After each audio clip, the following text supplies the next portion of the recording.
Chapter 9 The Charming Kingdom. Alex and Connor woke up on the floor of Rapunzel's tower just after sunrise. They were snuggled under the blankets Froggy had given them, and they'd used their bags as pillows. "How did you sleep?" Alex asked her brother. "Like I slept on the floor of a tower," Connor said, thinking he'd never take his bed at home for granted again. He stretched his back, and his joints made sounds like firecrackers.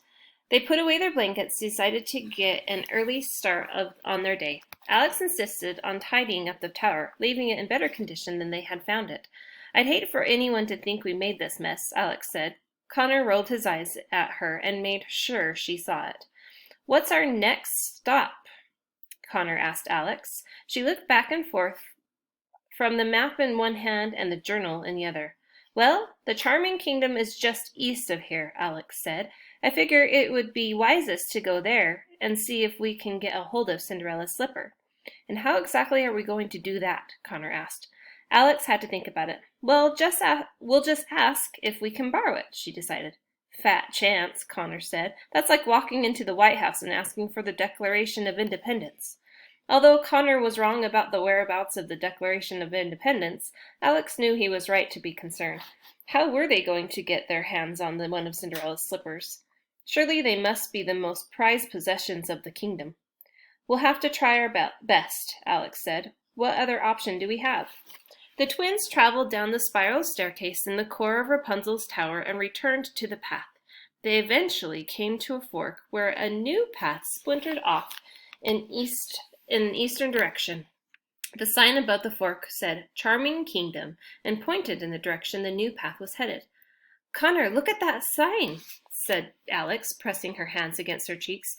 "Now I really wish I had a camera." They traveled down the new path for quite a while without discovering anything new but the same dirt path and evergreen trees they had seen for the last 2 days. Connor became more anxious the further he walked, letting out large extended sighs every minute or so. "Are you sure we aren't lost? I swear I've seen that boulder and that tree about 20 times already," he said, pointing. "I'm positive we're traveling in the right direction. I've been watching the map since we left," Alex said. "We should be approaching a stream very soon, and once we cross it, we'll be in the Charming Kingdom." Connor sighed again. It would be his last one for a while, so he made sure it lasted extra long. A couple of hours later, there was no stream in sight. Connor was starting to lose faith in his sister's navigational abilities. "This place must be bigger than we thought," Alex said, "or this map is completely off scale." Eventually, the twins found the stream Alex had seen on the map. The path went across a small bridge made out of pale stones and then continued on the other side. "You see, I told you I knew what I was doing," Alex said with her head held high. Yeah, Connor said. "Honestly, Connor, I'm a little disappointed in your lack of faith," Alex gloated. If there's one place I should know my way around, it would have to be Brrrr. Connor heard his sister's high-pitched scream before he realized what had happened. A large troll had jumped right in front of them on the bridge. He was short and very wide, with an enormous head.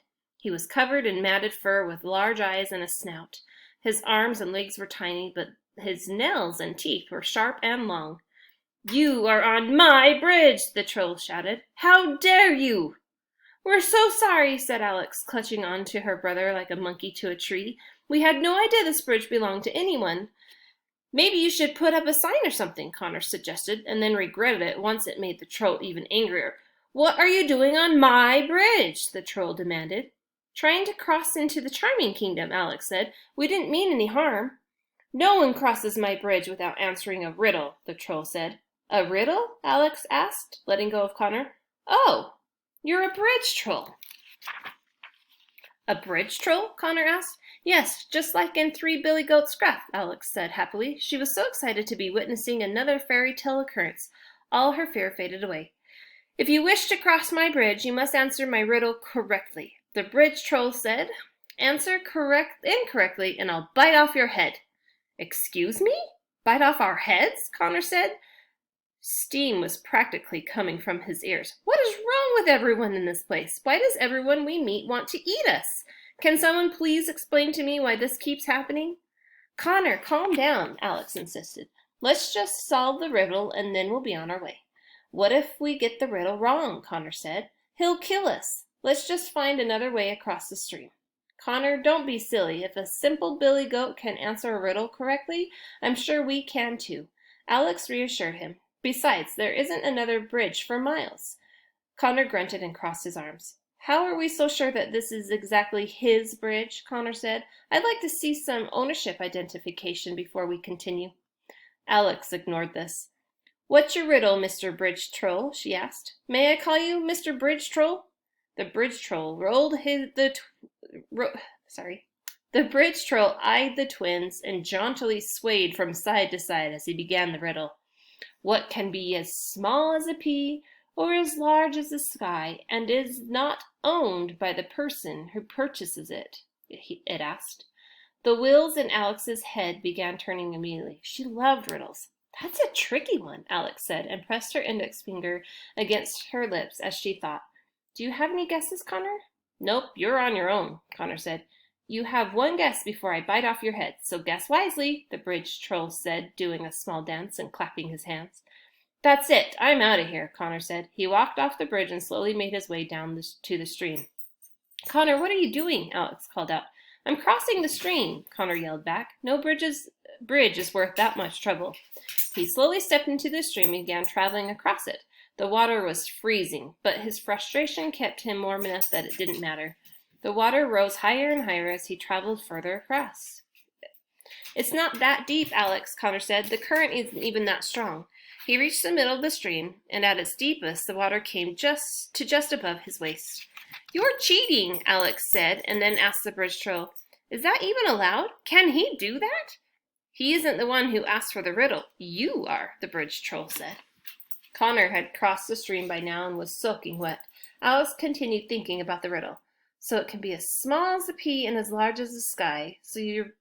So basically you're telling me that it can be any size. And the person who buys it doesn't own it. So that means someone else owns it, she thought out loud. Hurry up, Alex, Connor shouted. Oh, hush, Alex said. I'm going to say that it must be a gift. A gift can be any size, and the receiver is who owns it, not the person who purchases it. The Bridge Troll stopped swaying from side to side and slumped over. That is correct, the Bridge Troll said disappointedly. You may pass. Alex clapped her hands together and did a small jump. She extended her hand out to offer the troll a handshake, but he ignored it. Instead, he crawled back below to wherever he had jumped out from. See, Alex said once she'd met up with her brother on the other side of the bridge. I knew I'd answer it correctly. Connor shook his head. And I'm sure I'll have to hear about it for the rest of our lives, he said. But let's try to make it to Cinderella's palace by sundown, okay? The twins continued their journey into the charming kingdom. They were excited to see different scenery as they traveled. The evergreen trees they had seen so much of became scarce and were slowly replaced by large oak trees. There were also vast fields of tall grass and wildflowers everywhere they looked. It's so beautiful here, Alex said. They had been walking for hours and still saw no sign of anything. Connor was practically dry by now. Where is everything? Connor asked. The charming kingdom is a very big place, Alex said. It's going to take a while to get to the palace. It began to get dark, and the twins became very worried. There was no shelter in sight. Soon the moon was their only source of light. They walked a short distance of path and found a grassy area among a few trees that they assumed and hoped was safe, and they decided to spend the night there. Connor tried making a fire by rubbing two sticks together, but was unsuccessful. Now I really wish I had signed up for Boy Scouts, he said. It was their first night sleeping outside. Both kept waking up every hour or so to make sure they were still safe, because every sound terrified them. What was that? Alex gasped in the middle of the night. That's an owl, Connor said, or a very inquisitive dove. But either way, I think we're safe. The next morning, the sunrise woke them. They restlessly got to their feet and returned to the path. We're running out of food, Alex said after eating one of their last apples. We'll have to stock up as soon as we can find a market or something. I'm so tired of rolls and apples. I'm starting to think we should have asked Froggy to pack us some flies, Connor said. Gosh, I would kill for a cheeseburger. Maybe that's why everyone eats each other here. They just haven't discovered fast food yet. They found a small pond on the side of the path and splashed some water on their faces. We look so tired, said Alex, looking at the reflections in the water.